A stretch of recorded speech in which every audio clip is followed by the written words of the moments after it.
As the 2019 elections draw to a close, all eyes are now turned on 2020 and the road to the White House.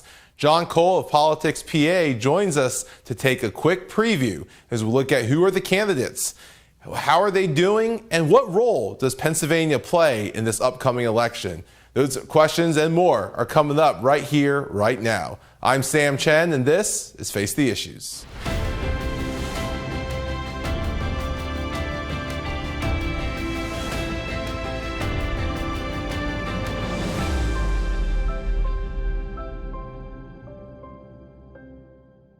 Good evening and welcome to Face the Issues. I'm your host, Sam Chen.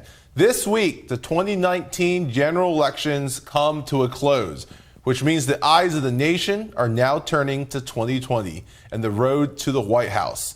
Who are the contenders? Who's still running? Who's in? Who's out? What role does the Keystone State, which played such a crucial role in 2016, play in 2020? John Cole, the managing editor of PoliticsPA and a friend of Face the Issues, joins us to break down those questions. John, welcome back. Thank you so much for being here. I always appreciate it, Sam. Thank you. Always good to have you. Let's get right to it. 2019 is drawing to a close. We're looking at 2020. A lot of people have been looking at this for a while now. Let's talk, before we get into the candidates and the role that Pennsylvania plays in different regions of our state, let's get into kind of the larger picture here. When we look at a presidential election, let's talk through briefly how that primary process works. Sounds good. So again, the primary season, the first caucus will begin in February. The Tuesday after the Super Bowl is the Iowa caucus. So all political observers recognize the significance of winning the first state because momentum tends to build off of that. That's not the be-all, end-all. Just because you win Iowa does not mean by any means you're going to coast. I mean, heck, think back to 2016, Senator Ted Cruz won the state of Iowa, and then Donald Trump ended up becoming the nominee. But having said that, a lot of time is invested in the first caucus being Iowa. The second after that is New Hampshire, which is another significant state. And then beyond New Hampshire, a change in for 2020, Nevada moved their primary up, and they're the third state. And previously that have been later in the calendar year. And then the fourth one to go up is South Carolina, and then I believe, like we discussed, Super Tuesday is after that, and then there's multiple states kind of bunched up together, and then the wheels really start turning in the primary season. But like you said, as the 2019 election winds down, we're just a couple months away from it officially beginning. Right, and we're going to get into the candidates. A lot of candidates running on the Democrat side this time. Few candidates running the Republican primary as well.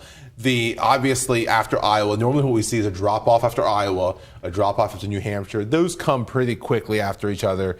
Nevada, South Carolina will have a few more candidates drop, and then Super Tuesday, you're going to see a lot of your candidates drop off, and the race becomes a little bit more defined. Super Tuesday, 10 states go to vote at the same time, same day.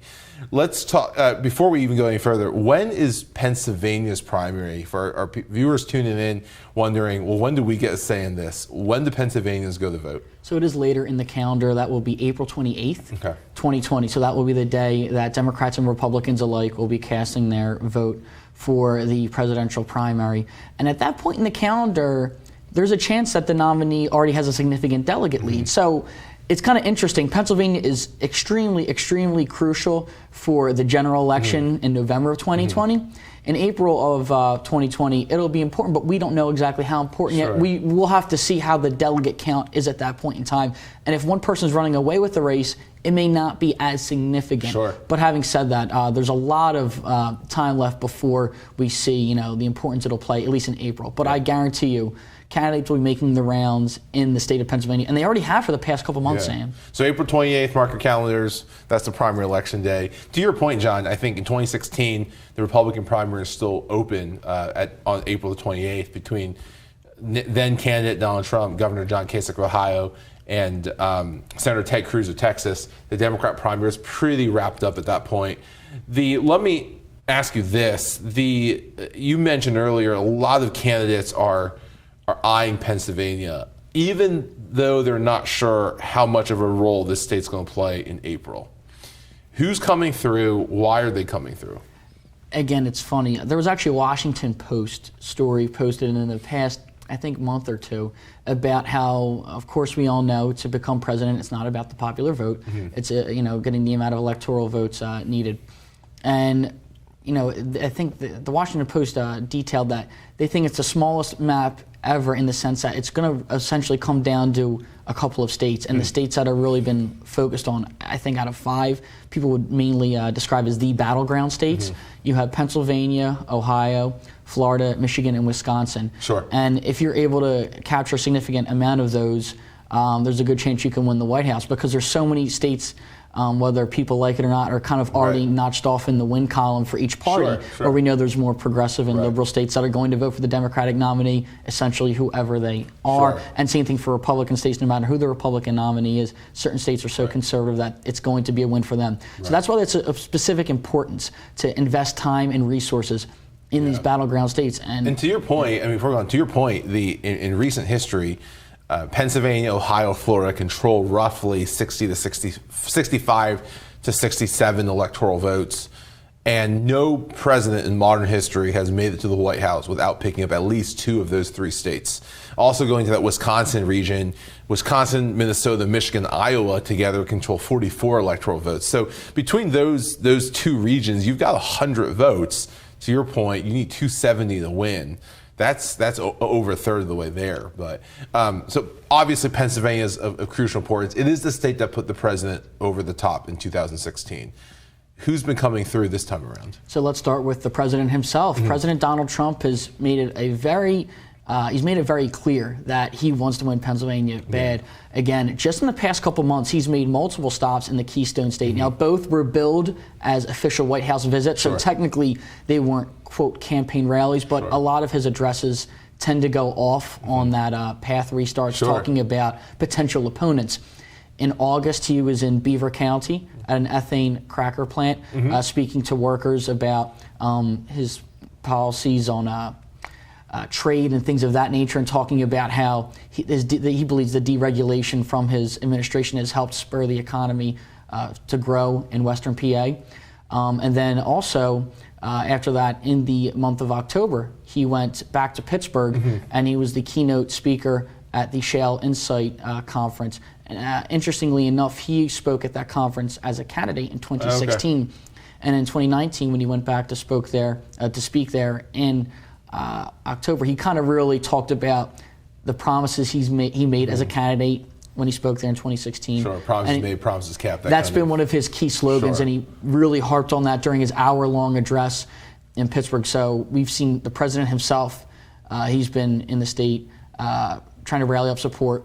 Vice President Mike Pence made multiple stops in Pennsylvania during the summer alone. He went to a manufacturing facility in Franklin County in June. And again, these were all White House official visits.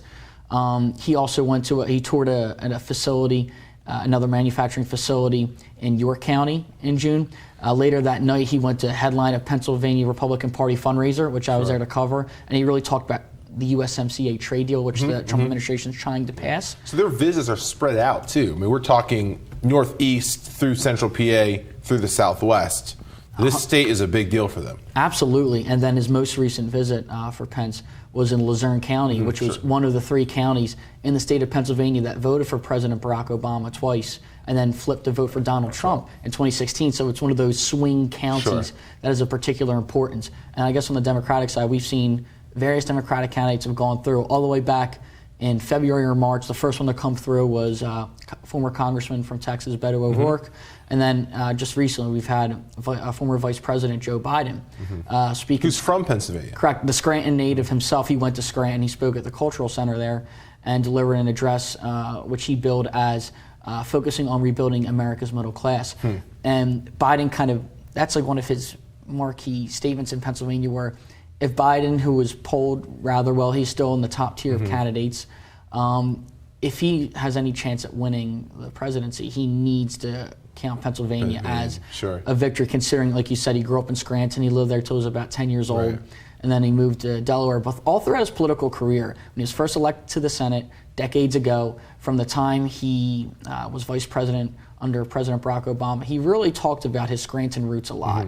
And he made it known during his address, and he knows the particular importance that Pennsylvania has. But having said that, there are other Democratic candidates that have made the rounds through the states as well. There's the Netroots Conference in Philly, correct? The progressive movement. Senator Warren was in for that.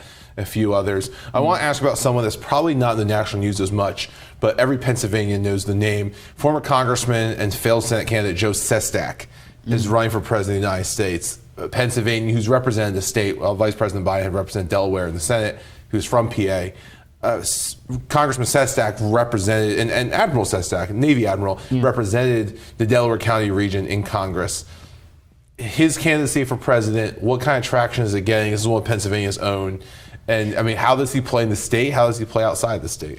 I mean, I think the polling data tells you right now he's certainly a long shot, and I think every national outlet to local outlets will tell you that the polling really isn't there thus far. He also jumped in the race later on. Sure. He hasn't held public office in quite some time. Like you said, he ran for Senate in 2010 and lost to Senator Pat Toomey. He ran in 2016 and lost in the Democratic primary to Katie McGinty. He hasn't pulled that well thus far outside of Pennsylvania and inside of PA. He spent a lot of his time in the campaign so far spending time in Iowa and New Hampshire, and understandably so, because if you don't gain any legitimate traction in those first couple states, like you said earlier in this segment, that people start to drop out of the race if you don't get a legitimate following there. And if you can't build off that momentum there, it's tough to really keep going forward. So as of now, the former congressman from Pennsylvania hasn't gained much traction. But again, there's still time. So I don't think he's going to drop out yet. Sure. You mentioned the idea of going to Iowa, going to New Hampshire. I'm going to ask you this. Because the primary process plays out like this, and we have a caucus in Iowa, we have a primary in New Hampshire, we have a caucus in Nevada, we have a primary in South Carolina, and so forth. How effective is national polling? And the polling came under a lot of scrutiny in 2016. When you're looking at a primary process that goes state by state, how effective is national polling? What should we be gathering from the polls? I think that's an excellent question, and one that you could go a couple different ways with. I think it's important to get an idea of what the national temperature is on some of these candidates. But having said that, a candidate could be polling, let's say right now, in the single digits, but if they're really competitive in Iowa, the whole conversation changes. If you win Iowa, then there's the thought of, if you can win the first caucus, then there's the idea that maybe you're very much a legitimate candidate. So I think it's important for political observers and those who don't really follow politics, look at the national polling. I think it's important, but don't just look at that. Do yourself a favor and look at early state polling. So try to monitor Iowa, New Hampshire, Nevada, South Carolina, because if a specific candidate wins 2 or 3 or 4 of those states, that's when momentum really continues to build up. So I imagine that, if you're looking at the national polls, it's important, but that doesn't tell the whole story. It tells a part of the story, but not the full thing. That's a great point. John, don't go away. We'll come right back to this conversation. Riveting conversation, taking a preview look at 2020. Don't go away. We'll be right back. Welcome back to Face the Issues. John, thank you again for being here. Let's just pick up right where we left off. Pennsylvania obviously is going to be a crucial state in the 2020 elections. And when you look at the states in our viewing area, states like New Jersey, obviously New Jersey carries a good number of electoral votes, but it's been a while since they've gone red. It's a blue state. Democrats are going to chalk that one up. This is a state that's purple. And not only is it a state that's purple, we live in a region here in the Lehigh Valley that is very purple. And there's an old saying that says, as the Lehigh Valley goes, so goes the state and so goes the nation. And so it's an exciting time to be in Pennsylvania with the elections. Let me ask you this, with the way Pennsylvania is in play, what role do you think this state's going to have in 2016? You mentioned the idea that both parties are really honing in on the state. What role do you think it's going to play in 2020? So, I think, like you said, 2016 was the first time that the state of Pennsylvania voted for the Republican candidate for president since George H.W. Bush in 1988. So that was decades. So there was since that time, we had George W. Bush secure the White House both times without Pennsylvania. Having said that, I guess 2016 really changed a lot, and it changed the dialogue of what states are swing states, what states are not. And when Donald Trump won Pennsylvania, and by all means, I think it was an upset victory in Pennsylvania. Many people and a lot of the polls were telling you that, would it be competitive? Sure, but Hillary Clinton went in as the favorite in Pennsylvania. And when Donald Trump secured Pennsylvania, and like you mentioned earlier, it was kind of the state that put him over the top. And Democrats, in the worst way, want to win it back. As soon as he captured it, and it was by a very slim margin, around 1%, less than 1%. So you're talking, it was a super slim margin. I think there was Democrats kicking themselves wondering what could they have done differently, perhaps, to capture the state. And ultimately, in 2020, I will guarantee you that the president, the vice president, and whoever the Democratic nominee may be, they will be making the rounds in the state quite often. And like you said, like we were talking about in the earlier segment, it's not just one region of the state that's important. Although you can chalk up Philly as a W for the Democrats, that they're going to get a lot of votes there. The Philly suburbs have started to change, where the Philly suburbs used to vote Republican, now they're trending blue. And Lehigh Valley is the ultimate battleground. That's really up for grabs. Northeast PA used to be pretty reliably Democrat, specifically Lackawanna County, the Scranton area. Donald Trump won. Donald Trump did really well in that county. Hillary Clinton still won Lackawanna, I think, by a small margin, if I'm not mistaken. But it was very close. And Donald Trump made gains in certain parts of the state, so I think the whole state is going to be the center of focus. So by all means, it's every candidate, whoever the candidate is for the Democrats, they will be in the state, and Trump and Pence have already been in the state as well. Let's continue on that idea right there. One of the big differences between 16 and 18 is that there are new congressional maps in Pennsylvania. There are new members of Congress. We now have 9 Democratic members of Congress, whereas before they had 5. And so some of these races have been highlighted as difficult races. One of the other things that you see is a lot of these members are already jumping on the endorsement train. Number of members of Congress, including the state's senior senator Bob Casey Jr., have endorsed Vice President Biden. Recently, the mayor of Philadelphia came out to endorse Senator Elizabeth Warren. What are some of the endorsements you're seeing? How do you think that impacts the primary right now on the Democratic side? It's an excellent question. And again, to reiterate, Pennsylvania's primary is April 28th. Right. So there's still going to be a lot of endorsements announced later on. But the one who's racked up the most endorsements in the state thus far is by far former Vice President Joe Biden. Again, being a Scranton native, he plays in those Pennsylvania roots, and he's been known in this state for decades and decades. He held public office, and he made it a point to kind of stay relevant here. The day he announced, right away, Senator Bob Casey released his endorsement. Wow. Casey even went to New Hampshire to campaign for him already. So he's in. He's locked in. Oh, yeah. And again, and don't forget, Casey's a Lackawanna County man himself. So they're from the same region of the state. And Biden has done relatively well polling-wise in that part of the state. And then you've also had the Philly congressional delegation is made up of 3 congresspeople, although 2 of them, their district solely in Philly. Sure. So you have Representative Brendan Boyle and Dwight Evans. They both endorsed Biden relatively quickly as well. And another Congress member up in Northeast PA, Matt Cartwright, endorsed Biden. So in Pennsylvania's Democratic delegation of 9 members, the only endorsements thus far that have come out have been for Biden. Interesting. So that doesn't mean he's going to receive the rest of them. And Conor Lamb has also signaled support. Although he's yet to do a formal announcement, he has said in interviews that he's going to support Biden. So you're looking at 4 or 5 members already pledging support to Biden. So that it's significant that if you have your congressional representative going to bat for these people, it means something. But having said that, then you had Philadelphia Mayor Jim Kenney support Senator Elizabeth Warren more on the progressive end of the party. And Philly being a more progressive city, it's not a lock for Biden to clean up all the votes in Philly per se. And when the mayor of the city throws his support behind Warren, she may start picking up momentum in that part of the state as well. And again, there's the rest of the Democratic delegation, they still haven't made their mind up. And it'll be interesting to see where they fall, because if it all rallies around Biden, then you can imagine maybe he'll just clean house in Pennsylvania. But if the delegation, if other members start throwing support behind other people, maybe we'll have an interesting primary here in April 2020. And that was my question. How much weight does these endorsements carry? I mean, if you're a member of Congress endorsing someone for president, I mean, are voters inclined to go to be swung that way, or are we looking at this as more of a show? Or is someone like a Congressman Cartwright doing it for his own seat? I think that's a tough question to answer for the sole fact that, let's look at history. We'll tell you that in 2016, Secretary Hillary Clinton had basically the unanimous support for the most part in the state of Pennsylvania in the primary from all the elected officials. She won PA. Granted, Sanders, surpassed 40-some%, and he put up a fight, but he still didn't win it. You kind of wonder, let's say if some of the Democrats would have endorsed Sanders, maybe he would have had a fighting chance. In 2008 for the Democrats, Secretary Hillary Clinton received the majority of the endorsements in the state over then Senator Barack Obama. Hillary Clinton won the state of Pennsylvania in 2008 as well. Obama had some endorsements in the state, but not as many as Hillary. So at least you could say they played some of a role, but I don't think it's the be-all, end-all Sure. Let's pivot a little bit. We talked about Congressman Cartwright. There are 5 races right now that are kind of being eyed in Pennsylvania. We talked about new districts.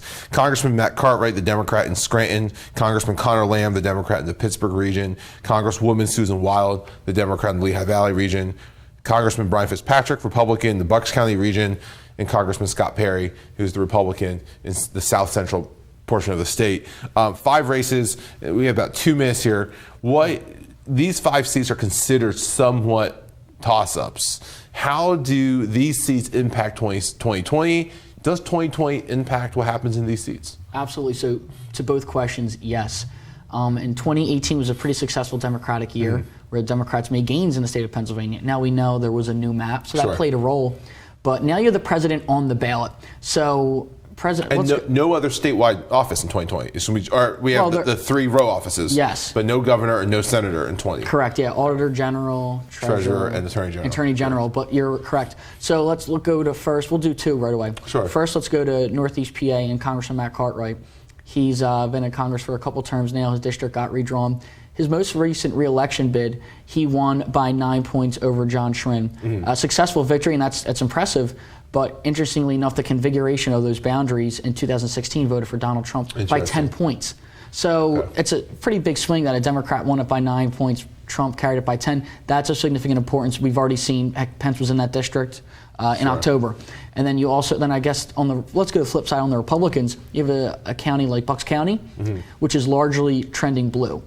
That area, again, once was more conservative. Now the suburbs of Philadelphia have been trending towards the Democratic Party. Brian Fitzpatrick has held office for a couple terms now, and although he doesn't align himself with President Donald Trump, with Trump on the ballot, there is the chance of a trickle-down effect where, depending on who the Democratic presidential nominee is and who the Democratic nominee will be against Fitzpatrick, they may benefit from that, because the polling will tell you in 2016, Trump was basically a toss-up in Bucks County. Him and Hillary were near split. But the thing is, the direction since then, momentum has gained in the Democratic Party in the Philly suburbs. So there are like 2 seats I would say right away look at, but those other ones are extremely important. In the Lehigh Valley, you do not want to overlook as well, because Susan Wild, again, she won in 2018. Her seat is certainly being targeted by Republicans as well. Sure. If I had to ask you from where you sit right now to make a projection on the Democratic primary and then on what happens to Pennsylvania in general, what would your projection be? I think right now that all the polling will tell you former Vice President Joe Biden has the lead in Pennsylvania polling, and he's led in every poll to date thus far in the state. Sure. Having said that, he needed to do well in the early states for him to get here. Yeah, for him to get to this point in the primary. If Biden's around and he's not limping into Pennsylvania, he goes in as a favorite. Warren has been second in the Real Clear Politics average in Pennsylvania, so if she gains momentum, maybe there could be a legitimate fight between Biden and Warren, and maybe Sanders as well. Sure. And Pete Buttigieg has been making his rounds here too. Sure. But having said that, they're the ones to look out for in PA in the Democratic primary. And like you said earlier in the show, Donald Trump does have primary challengers. Right. Believe it or not, we don't hear much about them. Trump will coast in PA in the primary because it's virtually non-existent. Right. And the Pennsylvania Republican Party already unanimously endorsed him at their state committee meeting. So he has the state on lock among the Republicans. The question is what's going to happen in the general election, and has to do with independent voters. Sure. That is the question. It'll be interesting to watch. We'll be watching it. I know you'll be watching it too. Don't go away. We'll be right back. Welcome back to Face the Issues. John, thank you again for joining us, for breaking down 2020. I know we're going to have you back between now and the actual election. As you know, we love closing out, getting to know our guests a little bit better. Our viewers know this. You used to do some radio for Temple football. What is your take on the current season in Philadelphia? So it's the first season under new head coach Rod Carey. So far, so good. For the first time in program history, they had 2 wins against 2 different ranked opponents. The season, which is pretty significant. They should be a bowl team, which is exciting as well. A couple of losses sprinkled in, which a little upsetting. Specifically, SMU was a better team. They went down to Dallas, and they got taken care of pretty easily. Sure. SMU kind of ran away with that one. But point being, it's exciting since the first year with the new head coach. Previously, it was Jeff Collins. He had 2 years. He went down to Georgia Tech. Funny enough, Georgia Tech came off to Philly this year. Collins came back to the Link, where he coached for 2 seasons, and Temple won comfortably, which was a nice victory for them. So they've looked good, and Temple football in general has looked good for the past couple years, which is exciting. And Temple basketball's around the corner, and they start off a new season with a new head coach, Aaron McKee, the former Temple Owl and Philadelphia 76er. That's right. So that'll be exciting because the Dunphy era is over, and as much as people liked Coach Dunphy, I think people are ready to see what McKee has and how he's going to hopefully retain some of this Philly talent, because Philly is a hotbed for basketball talent. Sure. I got to tell you, I'm a proud Baylor alumnus, and we are very, very happy that Temple gave us Coach Matt Rule, who at the time of this taping is 7-0 at Baylor, heading into a bye week. And so we're very, very appreciative that you guys gave us Coach Rule. I got to tell you, we loved Matt Rule at Temple, and it's funny, when I was there all 4 years of college, Matt Rule was the head coach, and he coached 4 years there. So before then, he wasn't there. I was there his first year and his last year, and it was cool to see how he played a role in bringing the program up. The first year 2-10 to ending 10-2. Yeah. It was just fantastic to see that. Absolutely. And he's a likable guy, and he's doing quite a good job in Baylor. And I will tell you this, although I have no allegiance to Baylor, every Temple fan is rooting for Matt Rule to do well. And it's cool to see nationally ranked, starting off undefeated.